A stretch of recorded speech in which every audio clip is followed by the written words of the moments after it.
Sisi uongozi na baraza na wafanyakazi wa Wizara ya Madini tunatoa commitment kwamba ndani ya mwaka huu na kipindi hiki cha awamu ya pili, sehemu ya pili ya awamu ya 6, tutafanya kazi kwa bidii zaidi, lakini pia kwa weledi na uadilifu.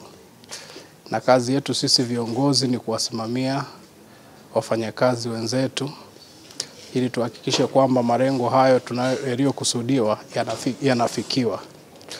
Tutaendelea kutoa mafunzo kwa wafanyakazi, tutaendelea kutoa miongozo na tutaendelea kuwasimamia na kushauriana na wafanyakazi ili tuweze kufanya kazi vizuri zaidi. Kama tunavyofahamu kwamba sekta ya madini ni sekta muhimu na nyeti kwa maendeleo na uchumi wa taifa. Maana madini ni rasilimali ambazo zikisha chumwa hazirudi tena. Sio sawa na mazao ya shambani kwamba unaweza ukalima halafu ukaotesha mwaka mwingine ukishavuna dhahabu, ukishavuna madini ya aina nyingine ya vito na nini ndio yameshaondoka. Kwa hiyo usimamizi ulio bora ndio jambo ambalo linapaswa kufanyika katika kipindi hiki kwa ajili ya manufaa ya sasa hivi na vizazi vijavyo. Kwa hiyo tunataka kusema wazi kwamba uongozi wa Wizara ya Madini pamoja na wafanyakazi wote wa Wizara ya Madini tuko committed kuhakikisha kwamba yale ambayo maono ya viongozi wetu wa kitaifa, Mheshimiwa Rais wa Jamhuri ya Muungano wa Tanzania Dr. Samia Suluhu Hassan na viongozi wengine ikiwepo Makamu wa Rais Dr. Nchimbi, Waziri Mkuu Dr. Mwigulu, kama ambavyo juzi amesema, kama mlivyouliza, amesema anahitaji wafanyakazi ambao wanatumia maarifa yao, wanatumia weledi, lakini pia waadilifu. Basi ni mambo ambayo yanahitaji pia kusimamiwa na yanahitaji mwongozo, na sisi tuko tayari kufanya hivyo kwa ajili ya manufaa ya taifa. Moja ni lazima tuelewe kwamba tunapoongelea habari ya uchimbaji wa madini, tunaongelea na hasa wenye tija, tunaongelea uchimbaji ambao moja una taarifa sahihi za kijiolojia. Kwa hiyo kupitia taasisi yetu ya utafiti wa madini GST, kama mlivyosikia vipaumbele ambavyo nilivitaja, moja ya vipaumbele hivyo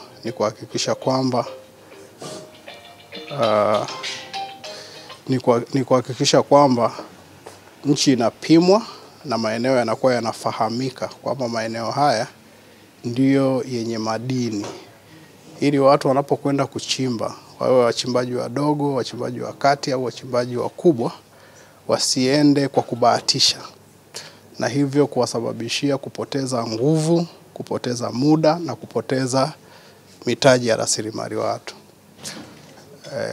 Kwa hiyo moja ya madhumuni makubwa ya Wizara ya Madini ni kuhakikisha kwamba taarifa za kijiolojia zinapatikana. Hilo ni jambo la kwanza. Lakini pia kumekuwa kuna program mbalimbali za kuwawezesha makundi mbalimbali ambayo tunaweza tukasema sasa ni wachimbaji wadogo. Makundi ya vijana, makundi ya wanawake, makundi pia ya wachimbaji wengine wadogo ambao wanapata msaada kupitia taasisi yetu ya STAMICO kuweza kupata huduma za uchimbaji na huduma za utafiti. Kama tulivyosema, tunayo hizo rig 10 ambazo serikali zinunua kwa ajili ya kuwasaidia wachimbaji wadogo. Yote hiyo ni kuhakikisha pamoja na juhudi zao wao wenyewe ni kuhakikisha kwamba wanafanya uchimbaji wenye tija. Lakini jambo jingine ni uimarishaji wa masoko na vituo vya kuuzia madini. Kwa sababu unaweza ukachimba madini ukawa nayo, lakini ukawa hujui ni sehemu gani ya kuyauza. Au ukajua sehemu ya kuyauza, lakini sehemu yenyewe ikawa ni sehemu unayopeleka kudhulumiwa. Kwa hiyo uimarishaji wa masoko, sababu uchimbaji wa madini, shughuli ya madini ni kuanzia kwenye utafiti, uchimbaji mpaka kwenye biashara yake. Kwa hiyo hayo yote ni maeneo ambayo Wizara ya Madini tunahakikisha kwamba tunayaimarisha, sio tu kwa ajili ya wachimbaji wadogo. Of course zaidi ni kwa ajili ya wachimbaji wadogo, lakini pia kwa ajili ya wachimbaji wengine. Kwa sababu madini yote yanayochimba, whether yanachimbwa na wachimbaji wadogo, wakubwa au wakati, bado ni rasilimali za taifa ambazo. Kwa majina naitwa Joseph Ngurumwa, ni mwenyekiti wa tawi la madini Tuge na wakilisha wafanyakazi wa Wizara ya Madini katika baraza hili ambalo ni baraza la kwanza kwa mwaka 25-26. Sisi kama watumishi, kwanza tunampongeza Rais kwa kuwateua waziri wetu wa madini Anthony Mavunde, lakini pia kumteua naibu waziri wa madini Steven Kiruswa, ambao tumekuwa tukifanya nao kazi vizuri, na imani kutokana na safu hii ilivyopangwa na Mheshimiwa Rais, sekta ya madini itakwenda kwa kasi. Lakini swala la pili, tunampongeza Katibu Mkuu wa Wizara ya Madini Engineer Samamba kwa kushirikiana na management kujali changamoto za watumishi hasa za kimaslahi.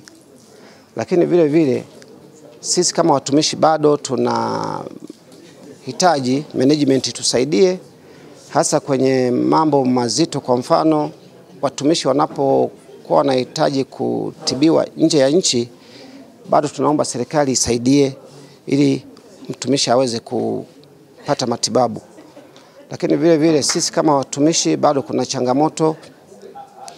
changamoto mara nyingi watumishi wanapokuwa nje ya mkoa wa Dodoma wanahitaji kuwa na watafute risiti za kwa ajili ya retirement. Tumeiomba management iweze kuwa na mfumo mzuri ili mtumishi asihangaike na kutafuta tena risiti. Lakini la mwisho, sisi kama watumishi tuko tayari kushirikiana na management yote kwa ujumla, na wafanyakazi sasa tujikite kwenye kufanya kazi ili tuweze kuifanya sekta ya madini iende juu zaidi. Kuna ndani ya siku 100 za Mheshimiwa Rais, sisi kama watumishi wa Wizara ya Madini tuko tayari kuhakikisha tunaendeleza program. Kuna program ya vijana, wanawake na watu wenye mahitaji maalum, inaitwa MBT, Better for Better Tomorrow, Mining for Better Tomorrow, ambayo hiyo itakuwa nafasi nzuri kwa vijana wengi kuwa nao na kuwafundisha, kuwapa ujuzi wa utafiti wa madini na namna ya kuchimba vizuri, lakini pia namna ya kupata mikopo na kuwapatia leseni.